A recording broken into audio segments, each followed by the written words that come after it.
Imagina descubrir que tus propios hijos te abandonaron en medio de la nada, sin agua, sin luz, sin una sola llamada para saber si sigues vivo. Eso no es una película de terror. Eso es lo que le pasó a dos personas reales, dos ancianos que habían dado toda su vida por una familia que un día simplemente desapareció.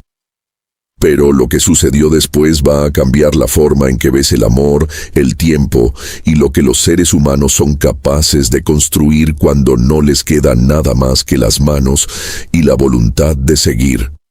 ¿Desde dónde nos estás viendo y qué hora es ahí en este momento? Había una tarde en particular, una de esas tardes de octubre, donde el viento baja de la sierra con olor a tierra mojada y promesa de lluvia, cuando don Aurelio Mendoza se sentó en el filo de lo que alguna vez fue una ventana y no dijo nada. No lloró, no gritó.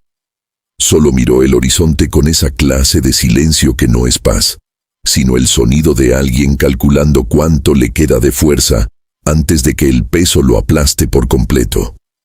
A su lado, doña Carmen, su esposa de 54 años, recogía pedazos de teja caída con las manos desnudas. No porque supiera qué hacer con ellos, sino porque moverse era la única forma que conocía de no hundirse. Llevaban 17 días en esa cabaña, una cabaña que no era una cabaña, era un esqueleto, una estructura de adobe y madera que el tiempo, la humedad y el abandono habían devorado con paciencia hasta dejarla en los huesos. El techo tenía más huecos que cubierta. El piso de tierra estaba hundido en un costado como si la tierra misma estuviera tratando de tragarse el lugar. Las paredes tenían grietas por donde entraba la luz. Y también el frío. Eso era todo lo que tenían. Eso, y el silencio de unos teléfonos que ya no sonaban, porque sus hijos, los 4 hijos a los que habían criado, alimentado, educado, sacrificado, amado sin condición durante décadas, habían tomado una decisión. Una decisión que no les comunicaron con una conversación difícil, con lágrimas, con argumentos. Se la comunicaron con ausencia, con mensajes que dejaron de llegar, con llamadas que dejaron de contestarse, con una distancia que primero fue física y luego se convirtió en algo mucho más cruel: indiferencia total. Don Aurelio y doña Carmen no fueron abandonados en un momento dramático. Fueron abandonados en cámara lenta, como cuando el agua se va de un recipiente gota a gota y tú ves el nivel bajar pero no puedes creer que de verdad vaya a quedarse vacío, hasta que lo está. Pero esta no es una historia sobre el abandono. Esta es una historia sobre lo que 2 personas pueden construir cuando el abandono los deja solos frente a sí mismos. Esta es una historia sobre un paraíso. Para entender dónde terminaron, hay que entender de dónde venían. Don Aurelio nació en 1900, un pueblo del estado de Michoacán que aparece en los mapas con letra pequeña, de esos lugares que los cartógrafos incluyen casi por compromiso. Creció en una familia de jornaleros donde el trabajo no era una opción ni una virtud. Era simplemente lo que hacían los seres humanos para sobrevivir. Su padre se levantaba antes del sol, su madre se dormía después de él. Nadie hablaba de cansancio porque el cansancio era el estado natural de las cosas. Aprendió a trabajar la tierra antes de aprender a leer con fluidez. Aprendió que las manos que no producen son manos que no merecen comer, no porque alguien se lo dijera con crueldad, sino porque la realidad se lo enseñaba todos los días con la neutralidad absoluta de quien no tiene agenda personal. A los 19 años conoció a Carmen en una feria de pueblo. Ella vendía tejidos con su madre. Él fue a comprar un cinturón y salió sin el cinturón, pero con el nombre de ella escrito en la mente como una canción que no podía quitarse. 3 meses después estaban comprometidos. 6 meses después, casados. No por prisa, por certeza. Esa certeza, esa convicción tranquila de que habían encontrado algo real, fue el primer cimiento de todo lo que vino después. Los primeros años fueron duros de una manera que la gente joven de hoy difícilmente puede imaginar. Vivían en un cuarto rentado donde la lluvia entraba por el techo cada verano.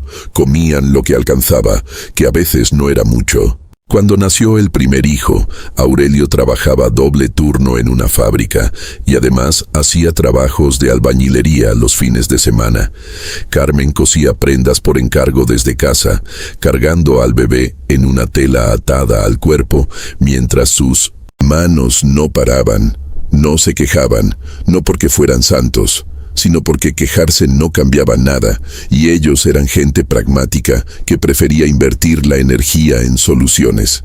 Con los años, la situación mejoró, no de manera espectacular, no como en las películas donde de repente alguien tiene éxito y todo cambia. Mejoró de la manera lenta y honesta en que mejoran las cosas cuando la gente trabaja con constancia y no malgasta lo que gana. Pudieron comprar un terreno pequeño, construyeron una casa modesta, tuvieron 4 hijos, 2 hombres, 2 mujeres. Los criaron con los valores que a ellos les habían dado forma: trabajo, respeto, responsabilidad, familia primero. Les dieron lo que pudieron, a veces más de lo que podían. Hubo sacrificios que los hijos nunca conocieron porque Aurelio y Carmen no eran de los que exhiben sus heridas para cobrar deudas emocionales. Eran, en el sentido más puro de la palabra, padres que daban sin llevar la cuenta, y eso, con el tiempo, resultó ser un error. No porque dar sea malo, sino porque cuando das sin límites a personas que no han aprendido a valorar, terminas creando seres que toman sin apreciar. No es una regla universal, pero en esta historia fue la regla. Los 4 hijos crecieron, se fueron a la ciudad, hicieron sus vidas, tuvieron sus propias familias, sus propios trabajos, sus propios problemas, y en ese proceso de construirse a sí mismos, fueron dejando a sus padres en un lugar cada vez más periférico. Primero las visitas se espaciaron, luego las llamadas se hicieron más cortas, luego más infrecuentes, luego ocasionales. Don Aurelio y doña Carmen lo notaron.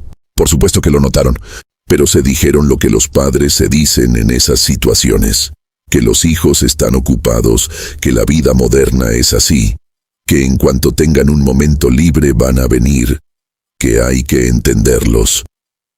Esa comprensión tiene un nombre más preciso: negación. Cuando Aurelio cumplió 72 años, nadie llamó.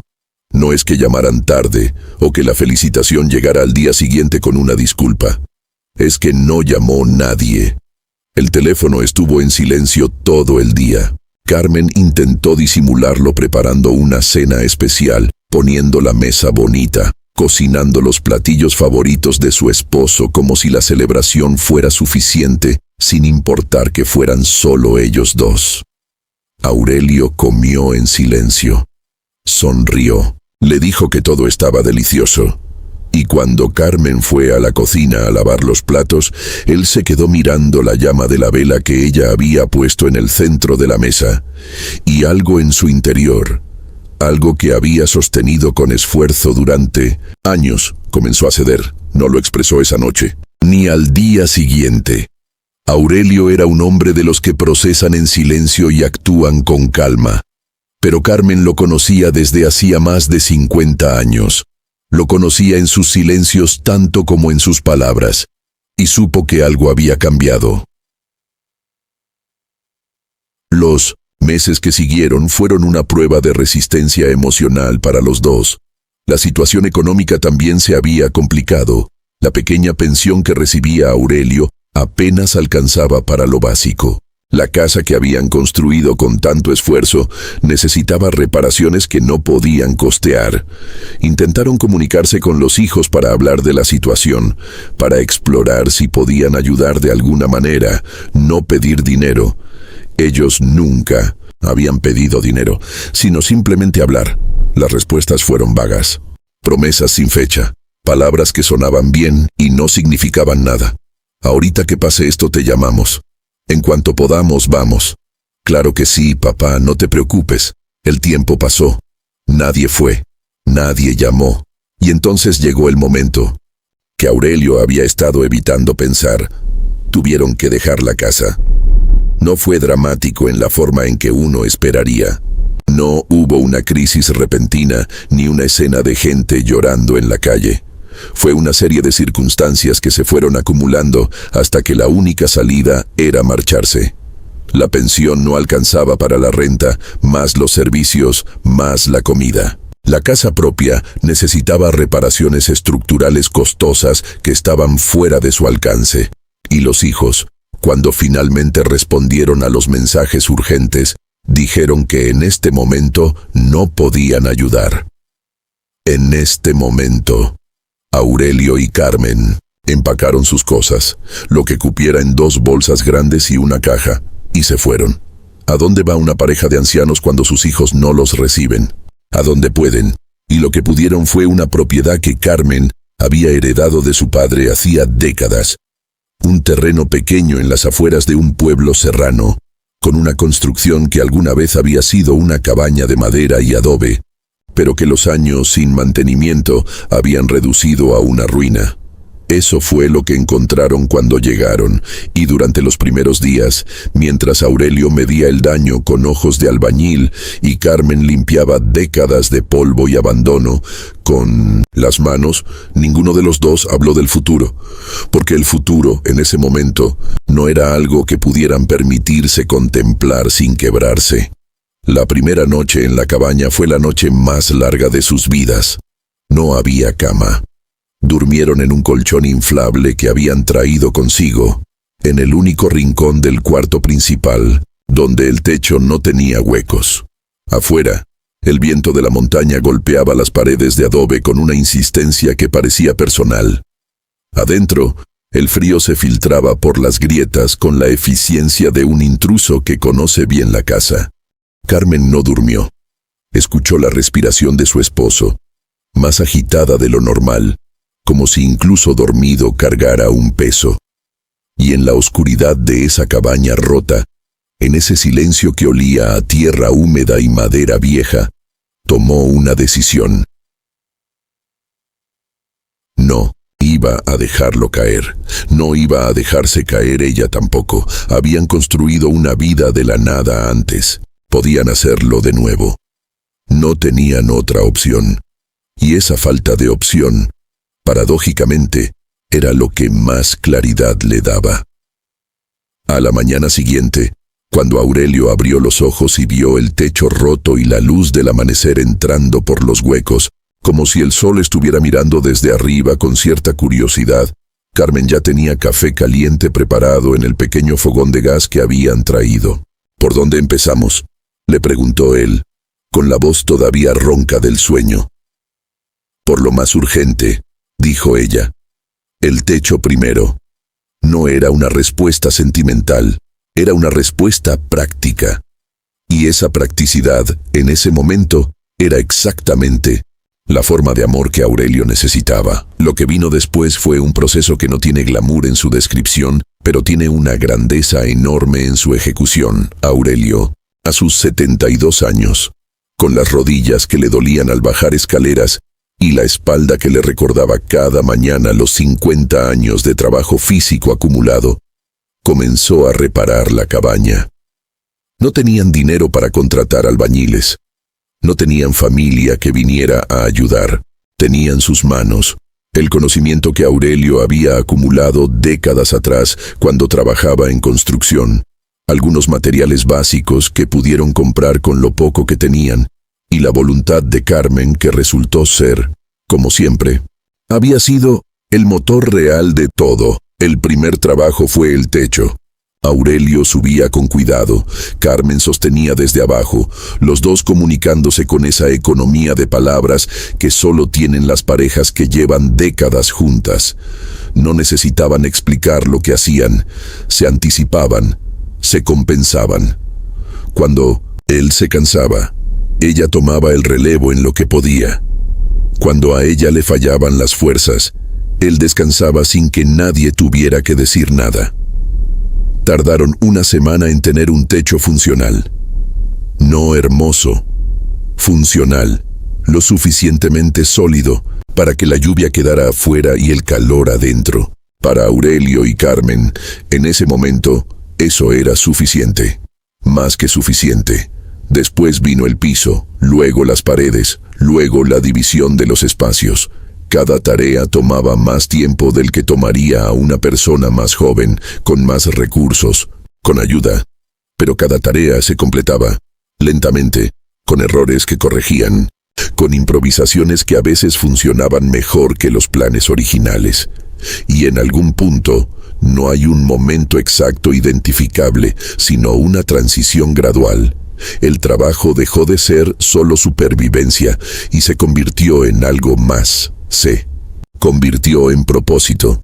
Hay una diferencia crucial entre trabajar porque no tienes opción y trabajar porque encontraste algo que importa. La primera te consume. La segunda te alimenta. Y cuando Aurelio y Carmen cruzaron esa línea invisible, algo cambió en ellos que era visible en cómo se movían, en cómo se hablaban, en los momentos en que uno de los dos se detenía, miraba lo que habían hecho hasta ese punto y sonreía. No de satisfacción conveniente, de asombro genuino. El jardín fue idea de Carmen. Mientras Aurelio trabajaba en las estructuras, ella empezó a limpiar el terreno circundante que durante años había sido invadido por maleza y vegetación silvestre. No con un plan. Al principio, solo por la necesidad de tener espacio para moverse.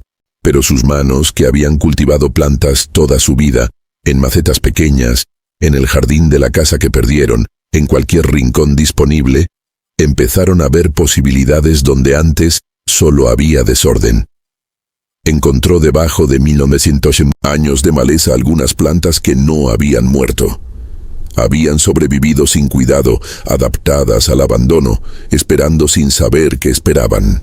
Los encontró uno por uno, un rosal viejo con ramas secas pero raíces vivas. Un árbol frutal que nadie había podado en tanto tiempo que ya no sabía qué forma tener. Hierbas medicinales que crecían salvajes entre las piedras. Carmen los trató como lo que eran, sobrevivientes. Los podó. Los nutrió, los organizó. Y donde no había nada que rescatar, plantó. Tenían pocos recursos para comprar plantas, así que usó métodos que su madre le había enseñado. Semillas guardadas de frutas y verduras que comían, esquejes que pedía a vecinos del pueblo, plantas silvestres que trasplantaba con cuidado desde el campo. El jardín creció lento, como todo lo real, pero creció. El pueblo más cercano quedaba a 40 minutos caminando por un sendero de tierra que en temporada de lluvia se convertía en un lodazal difícil de transitar. Aurelio y Carmen iban cuando era necesario, para comprar lo básico, para recoger materiales de construcción que pagaban con lo que alcanzaba de la pensión, y los habitantes del pueblo los fueron conociendo. Al principio con curiosidad. Luego con respeto, porque hay algo que la gente de los pueblos pequeños reconoce instintivamente: el trabajo honesto, la constancia silenciosa, la dignidad de quien no pide lástima, pero tampoco la rechaza si viene con respeto. Una vecina llamada Esperanza, que tenía 70 años y la energía de alguien de 40, fue la primera en ofrecerles ayuda. No dinero, trabajo. Llegó un sábado por la mañana con su propio machete y pasó el día limpiando la parte del terreno que estaba más invadida, hablando sin parar sobre el pueblo, sobre su familia, sobre sus propias historias de dificultad y recuperación. Cuando se fue al atardecer, Carmen la abrazó en la puerta de la cabaña, que ya tenía puerta, porque Aurelio la había instalado esa misma semana, y ambas mujeres se sostuvieron un momento sin decir nada. Después llegaron otros, un hombre que sabía de electricidad y conectó la cabaña a la red de manera artesanal pero funcional. Una familia joven que tenía materiales sobrantes de su propia construcción y los ofreció sin condición. Un señor que llegó con una carretilla llena de tierra de cultivo para el jardín de Carmen sin que nadie se lo pidiera. Esto es lo que el abandono de los hijos no pudo prever. que su ausencia abriría espacio para que otros llegaran, no para reemplazar. Los hijos no se reemplazan, pero para demostrar que el mundo tiene más bondad de la que parece, y que esa bondad aparece con más facilidad cuando alguien la merece claramente. Habían pasado 8 meses desde que llegaron a la cabaña, cuando ocurrió algo que ninguno de los dos esperaba. Llegó una carta, en papel, de los de antes. Era de uno de los hijos, el menor. Se llamaba Rodrigo. Aurelio la abrió en la mesa de madera que él mismo había construido con tablones rescatados de la cabaña original. Carmen estaba al otro lado, pelando verduras. Ninguno habló mientras él la leía. Ella lo miraba sin mirarlo directamente, con la habilidad de las personas que han aprendido a leer las emociones de alguien sin necesitar verlas de frente. La carta no era larga. Rodrigo escribía bien. Siempre había sido el más estudiado de los 4, pero con esa clase de precisión que a veces esconde más de lo que revela. Explicaba que había sabido por una prima lejana dónde estaban sus padres, que había pensado mucho antes de escribir, que sentía que les debía una explicación, aunque no estaba seguro de que ninguna explicación fuera suficiente. Explicaba que los últimos años habían sido difíciles para él también, que había tomado decisiones de las que no estaba orgulloso, que había priorizado su comodidad sobre su responsabilidad, que no tenía excusas, solo hechos, y los hechos eran que los había fallado. Terminaba diciendo que no esperaba perdón, que entendería si no querían responder, pero que necesitaba que supieran qué pensaba en ellos. Aurelio terminó de leer, dobló la carta, la dejó sobre la mesa con mucho cuidado, como si fuera algo frágil. Miró por la ventana. Una ventana que ya tenía vidrio, que él mismo había instalado, hacia el jardín donde los rosales de Carmen estaban a punto de dar sus primeras flores. «¿Qué dice?», preguntó Carmen, aunque sabía que él le iba a leer cuando estuviera listo. Él le leyó la carta en voz alta, con la misma cadencia tranquila que usaba para todo, sin teatralidad, sin añadirle emoción con la voz. Cuando terminó, hubo un silencio largo. «¿Qué vas a hacer?», le preguntó Carmen. Y esta fue la respuesta de don Aurelio, que importa más que cualquier otra cosa en esta historia. «Voy a responderle, no porque me lo merezca todavía, sino porque yo sí me merezco no cargar odio». Carmen asintió. Eso era todo. Ese asentimiento era el resumen de 54 años juntos. Esa noche Aurelio escribió la respuesta. No sé exactamente qué decía, pero sé lo que no decía. No decía que todo estaba bien, no fingía que el daño no había ocurrido, no le abría la puerta de vuelta como si nada, pero tampoco le cerraba la puerta para siempre. Le decía que estaban bien, que habían encontrado su lugar, que la cabaña estaba tomando forma y que si algún día quería visitar, podía hacerlo. No una invitación urgente, una posibilidad abierta. Esa distinción lo era todo. La primera vez que Rodrigo llegó a la cabaña fue 2 meses después.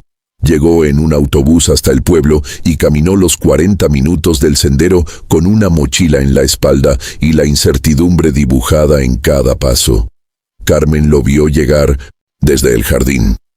Lo reconoció a la distancia, aunque había envejecido, aunque traía en el cuerpo las marcas de años difíciles, y no corrió hacia él. Se quedó donde estaba, con las manos todavía con tierra, esperando. Él llegó hasta la entrada, vio la cabaña, vio el jardín, vio todo lo que sus padres habían construido en los meses de su ausencia, y algo en su cara cambió de una manera que no podría describirse fácilmente. Fue como si viera por primera vez algo que siempre había existido frente a él y nunca había mirado con atención real. «Mamá», dijo. Solo eso. Carmen se limpió las manos en el delantal, lo miró un momento y dijo: «¿Tienes hambre? Pasa». No fue un reencuentro de película. No hubo música de fondo ni abrazo dramático en cámara lenta. Fue una madre diciéndole a su hijo que pasara, que había comida. Fue lo más humano posible. Aurelio estaba dentro, trabajando en una repisa. Cuando Rodrigo entró, los dos hombres se miraron. El tiempo que había pasado pesaba en el aire entre ellos con una densidad casi física. «Papá», dijo Rodrigo. «Siéntate», dijo Aurelio. «Ahora termino esto y hablamos». Y eso fue todo, por ahora. La conversación real llegó esa noche, después de cenar, cuando los tres estaban sentados afuera mirando el cielo que en ese lugar, lejos de las luces de la ciudad, mostraba más estrellas de las que la mayoría de la gente ha visto en su vida. No voy a reproducir esa conversación en detalle, porque pertenece a ellos, pero puedo decir que fue honesta, que Rodrigo no buscó justificarse más de lo necesario, que Aurelio y Carmen no exigieron explicaciones que ya habían superado la necesidad de tener, que hubo momentos de silencio que valían más que las palabras, que cuando Rodrigo se fue 3 días después, algo había cambiado. No todo, no de manera milagrosa, pero el primer paso real de un camino que antes ni existía. Los otros 3 hijos no vinieron, todavía no. Y Aurelio y Carmen tomaron la decisión de no buscarlos, no por orgullo, por algo más complejo, por amor propio, por el reconocimiento de que la relación con sus hijos era algo que tenía que reconstruirse, si se reconstruía, desde el deseo de ellos, no desde la necesidad de sus padres. Fue la decisión más difícil que tomaron. Y fue la más sana. Siguieron construyendo. Fue en el mes 10 cuando la cabaña empezó a parecerse a lo que Carmen había visto en su mente desde el principio. No una ruina reparada, un hogar. La diferencia entre los dos es enorme y completamente intangible. Una ruina reparada funciona, un hogar vive, y la cabaña de don Aurelio y doña Carmen empezó a vivir de una manera que era difícil de explicar, pero inmediatamente perceptible para cualquiera que llegara. Las paredes, que habían consolidado con una mezcla de adobe nuevo y cal, tenían un tono cálido que cambiaba con la luz del día. Por las mañanas eran casi doradas. Al mediodía se volvían blancas. Al atardecer tomaban el color del barro húmedo, que es uno de los colores más hermosos que existen, aunque nadie habla de él. El jardín de Carmen era ya, sin ninguna exageración, extraordinario. No en el sentido de jardines diseñados por profesionales, con presupuestos considerables, sino en el sentido de algo que ha crecido con amor y que lo muestra. Había flores de colores que Carmen había combinado con un instinto casi musical, como si los colores tuvieran ritmo y ella supiera cómo acompasarlos. Había hierbas medicinales organizadas en secciones que ella conocía de memoria. Había árboles frutales que ya daban sus primeras cosechas modestas. Había una pequeña fuente que Aurelio había construido con piedras del río cercano y que hacía un sonido de agua que convertía cualquier tarde en algo cercano a la meditación. Había mariposas. Esto parece un detalle menor. No lo es. Las mariposas no van a donde no hay vida real, van a donde hay flores que merecen la visita, aire limpio y un silencio que no las asusta. El jardín de Carmen era un lugar de mariposas, y eso decía todo. Esperanza, la vecina que había llegado con su machete ese primer sábado, empezó a traer a otras personas a ver la cabaña, no con fanfarria, solo de manera natural, como quien muestra algo que vale la pena ver. Llegaban, miraban y preguntaban cómo lo habían hecho. Y Aurelio y Carmen respondían con la misma honestidad con que habían vivido todo. Poco a poco, con lo que hay, sin saber qué va a salir, pero confiando en que si pones trabajo y cuidado, algo sale. Esa respuesta, simple como sonaba, contenía una sabiduría que la gente reconocía, no como un discurso, como una verdad vivida. Alguien tomó fotos, alguien las compartió. Y entonces comenzó algo que Aurelio y Carmen no habían buscado, no habían planeado, y que llegó con la misma naturalidad desconcertante con que llegan las cosas realmente buenas. La historia llegó a la gente. La primera vez que alguien de fuera del pueblo llegó a conocer la cabaña, Aurelio pensó que se había equivocado de camino. Era una mujer joven, de unos 30 años, con una cámara y una expresión de genuina curiosidad. Había visto las fotos que circulaban en redes sociales y había decidido venir a ver con sus propios ojos. No era periodista, era simplemente alguien a quien la historia le había llegado de una manera que no pudo ignorar. Se quedó 4 horas. Habló con ambos. Caminó por el jardín. Tomó fotos con permiso. Y cuando se fue, le dijo a Carmen algo que se quedó grabado. Lo que ustedes hicieron aquí no es solo una casa, es una declaración. Carmen pensó en eso mucho tiempo después. ¿Una declaración? ¿De qué? De que el dolor no tiene que definirte, de que los 70 años no son el final de nada, de que el amor entre 2 personas, cuando es real, cuando ha sobrevivido décadas y crisis y pérdidas, tiene una capacidad constructiva que ninguna circunstancia puede agotar completamente. Eso era la cabaña. Una declaración de amor hecha de adobe, madera, flores y trabajo. Más personas vinieron, cada vez más, no en avalancha, en flujo constante. Parejas que llegaban los fines de semana, familias que traían a sus hijos para mostrarles algo concreto sobre lo que 2 personas podían construir, personas mayores que llegaban solas, con algo en los ojos que era mezcla de reconocimiento y esperanza. Aurelio y Carmen los recibían a todos. Siempre había café, siempre había algo del jardín en la mesa. Fruta fresca, hierbas para la infusión, flores recién cortadas en un vaso de agua. No cobraban. No tenían página web. No habían pensado en nada de eso. Simplemente recibían porque toda su vida habían sido personas que dan, pero la vida tiene una forma de compensar esa clase de generosidad. No siempre, no con justicia perfecta, pero a veces.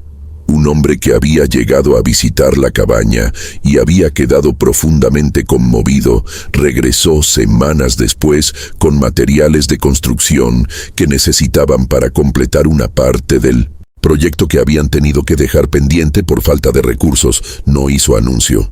Llegó con su camioneta cargada y los descargó con la misma naturalidad con que uno le trae a un amigo algo que sabe que necesita.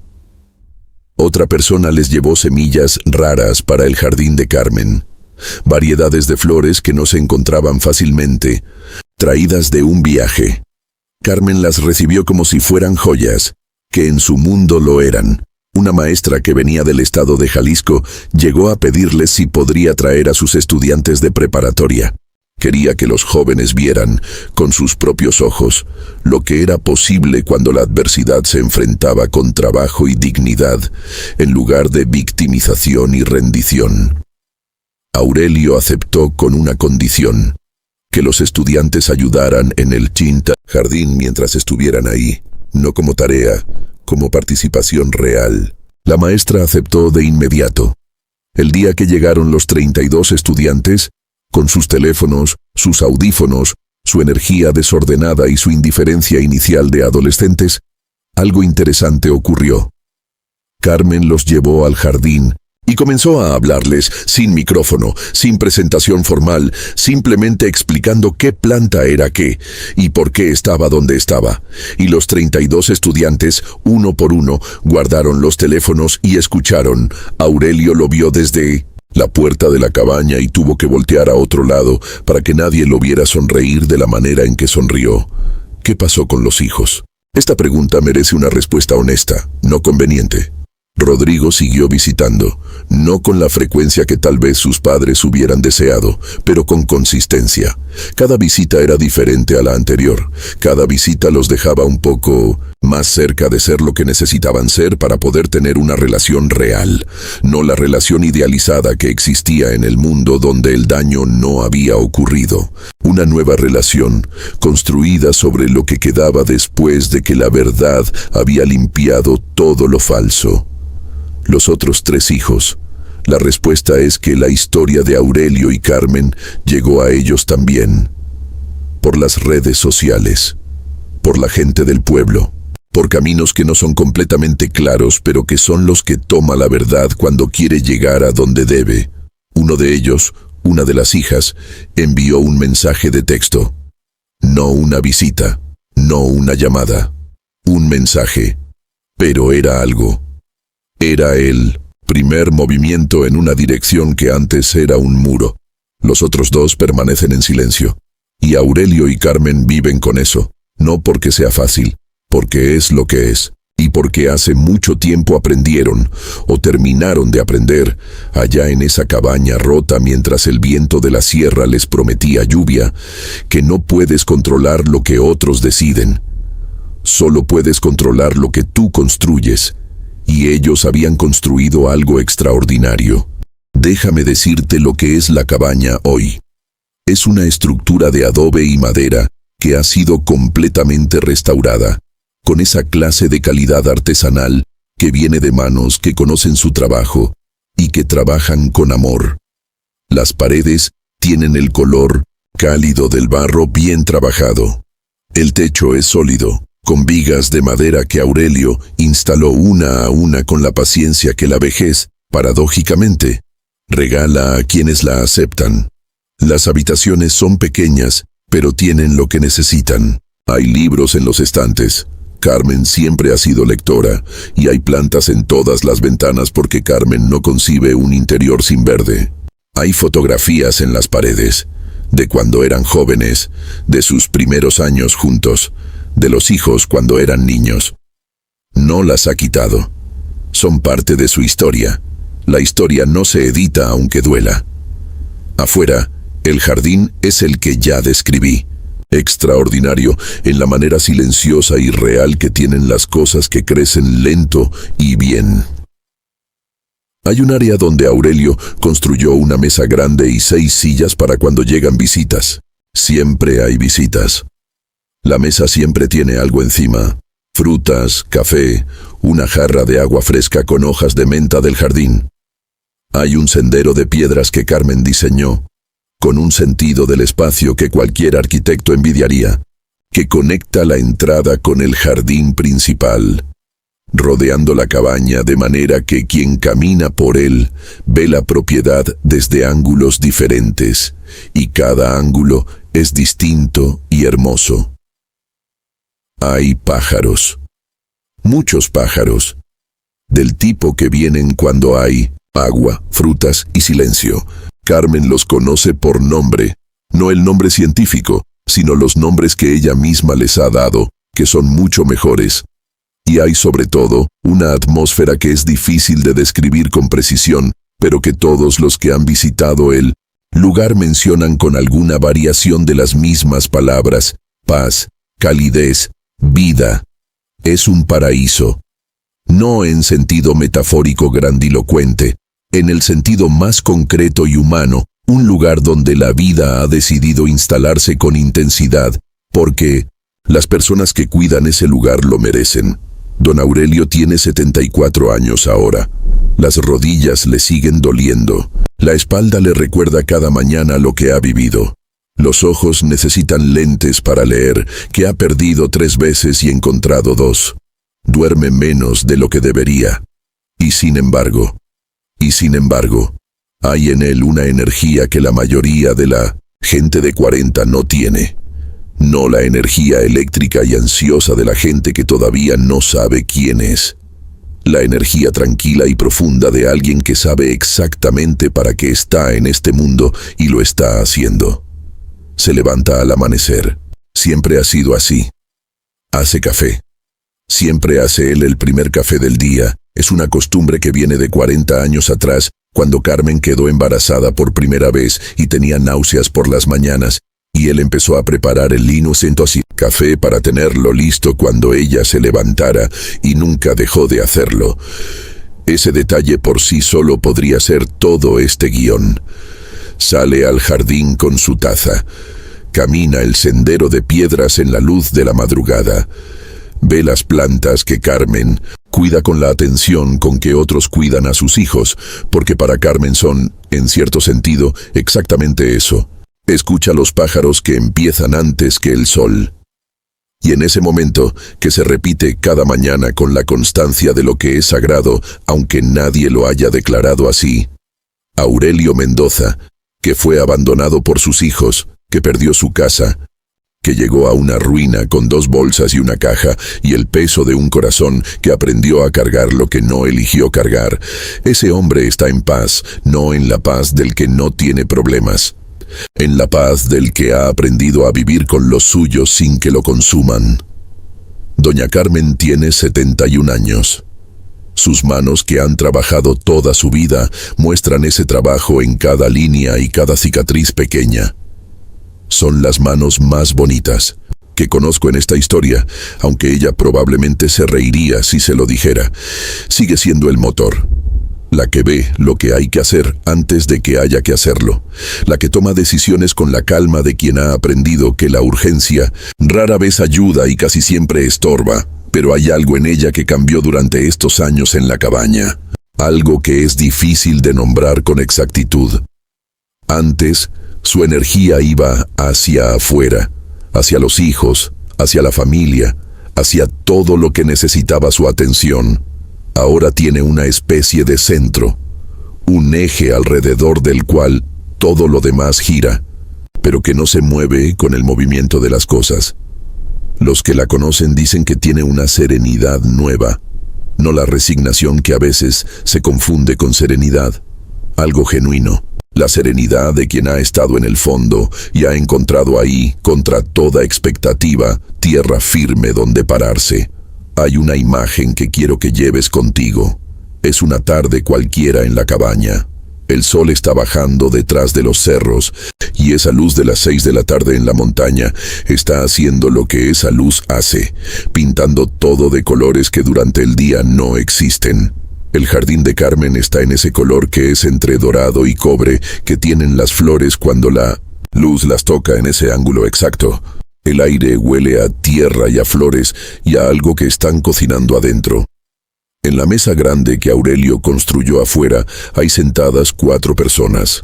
Aurelio y Carmen, Esperanza la vecina y Rodrigo, que llegó esa mañana con su mochila y la mirada de alguien que todavía está aprendiendo cómo volver. No están hablando de nada importante. Están hablando de lo que va a llover, de cómo está quedando la nueva sección del jardín, de una historia graciosa que Esperanza cuenta sobre algo que pasó en el pueblo. Hay café, hay pan que Carmen horneó esa mañana, hay luz suficiente para ver los rostros con claridad. Esta imagen existe, ocurrió, ocurre. Y en ella está todo lo que hay que entender sobre lo que el abandono no pudo destruir, sobre lo que el trabajo honesto puede crear, sobre lo que el amor entre 2 personas puede sostener cuando todo lo demás falla. ¿Qué nos enseña esta historia?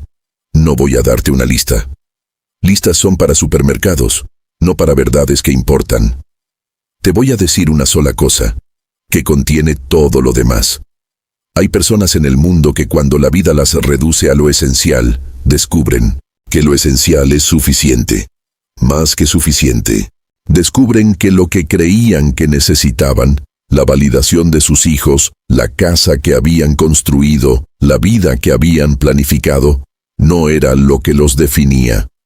Lo que los definía era lo que llevaban adentro, la capacidad de trabajar, la capacidad de amar. La capacidad de no rendirse, no por terquedad, sino por convicción de que la vida merece el esfuerzo de ser vivida bien. Don Aurelio y doña Carmen son esas personas, y su cabaña, ese paraíso de adobe y flores y café caliente y mariposas y pájaros, y una mesa donde siempre hay lugar para alguien más, es la prueba física, visible, tangible, de lo que esas personas pueden hacer. No necesitaron que sus hijos regresaran para ser felices. Lo que encontraron fue mejor que la espera.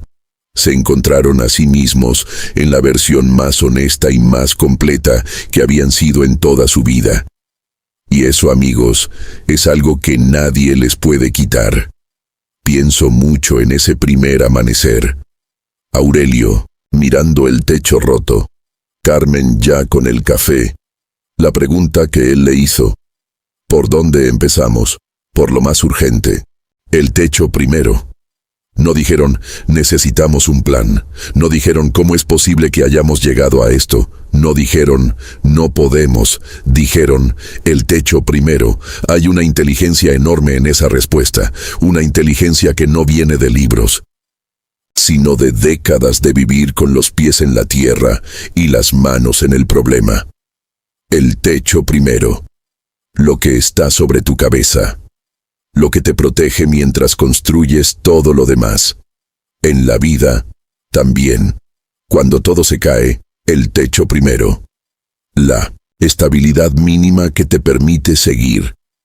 No resolver todo de golpe. No tener el plan completo, solo lo suficiente para que mañana puedas seguir trabajando. Y después el piso, después las paredes, después el jardín, después la mesa afuera, después las visitas, después la historia que llega a otras personas y les cambia algo que no sabían que necesitaban cambiar. Todo viene del techo primero. Esta historia no tiene un final porque la historia continúa. La cabaña sigue creciendo. El jardín siempre tiene algo nuevo que Carmen está probando, alguna combinación de plantas que nadie más habría pensado, pero que en sus manos funciona con una inevitabilidad que hace que parezca obvia en retrospectiva. Aurelio está construyendo algo nuevo. Una pequeña estructura adicional al costado de la cabaña, que Carmen quiere usar como espacio para guardar las herramientas del jardín, pero que Aurelio, con la terquedad afectuosa que tiene para estas cosas, está construyendo más bonita de lo que una bodega para herramientas necesita ser, porque para él no es una bodega, es parte de la cabaña. Y todo lo que es parte de la cabaña merece su mejor trabajo. Rodrigo visita. La hija que mandó el mensaje de texto visita ahora también. La primera vez fue difícil, fue tensa, fue necesaria. Y fue el principio de algo. Los otros dos hijos siguen en silencio. Aurelio y Carmen viven con eso. No en resignación, en aceptación, que son cosas completamente distintas. Esperanza sigue apareciendo los sábados, a veces con su machete, a veces solo con su presencia y sus historias. Siempre bienvenida. Los visitantes siguen llegando. Carmen los recibe en el jardín. Aurelio les muestra lo que ha construido con el orgullo tranquilo de quien sabe el valor de su trabajo. El café siempre está. Y cada mañana, antes de que salga el sol, Aurelio Mendoza camina por el sendero de piedras que rodea la cabaña, con su taza de café en la mano, oyendo los pájaros que su esposa llama por nombre, viendo las flores que ella ha cultivado con amor, sintiendo el aire frío de la montaña en la cara. Y eso es suficiente, más que suficiente. Todo lo que necesitaba ya lo tenía. Solo necesitó perder todo lo demás para verlo. ¿Cuántas veces en tu vida te han dicho que estás terminado? ¿Cuántas veces la circunstancia te ha puesto frente a algo que parecía imposible de superar? ¿Cuántas veces has mirado un techo roto, una vida rota, un corazón roto y te has preguntado si quedaba algo de lo que construir? Don Aurelio y doña Carmen te están respondiendo esa pregunta desde una mesa de madera afuera de una cabaña en la sierra, con el olor del café y del jardín de Carmen mezclándose en el aire de la tarde. La respuesta es sí. Siempre hay de qué construir. Siempre. No porque la vida sea justa, no porque el esfuerzo garantice resultados, sino porque tú llevas en ti una capacidad de creación que el abandono no puede tocar, que la pérdida no puede confiscar, que los años no pueden agotar si te niegas a dejar que lo hagan. Esa capacidad es la que convirtió una ruina en un paraíso. Y también es la tuya. Si esta historia te llegó de alguna manera, si algo en lo que escuchaste hoy te tocó un lugar que tal vez no esperabas que te tocara, te invito a quedarte un momento con eso, antes de seguir con lo que sigue después, no porque lo que sigue no importe, sino porque los momentos en que algo nos mueve merecen un segundo de atención real. Y si quieres compartir lo que pensaste, lo que sentiste, lo que esta historia te recordó de tu propia vida, el espacio de los comentarios está ahí, no como una obligación, como una conversación que vale la pena tener. Esta clase de historias llega más lejos cuando más personas la encuentran. Si crees que alguien en tu vida necesita escucharla hoy, ya sabes qué hacer. Y si todavía no formas parte de esta comunidad, considera quedarte. Aquí siempre hay café, siempre hay lugar en la mesa, y las historias que contamos siempre merecen el tiempo que les das. Como dijo Carmen esa primera mañana en la cabaña rota, cuando todo estaba por hacerse y nada estaba garantizado, el techo primero, lo demás ya viene.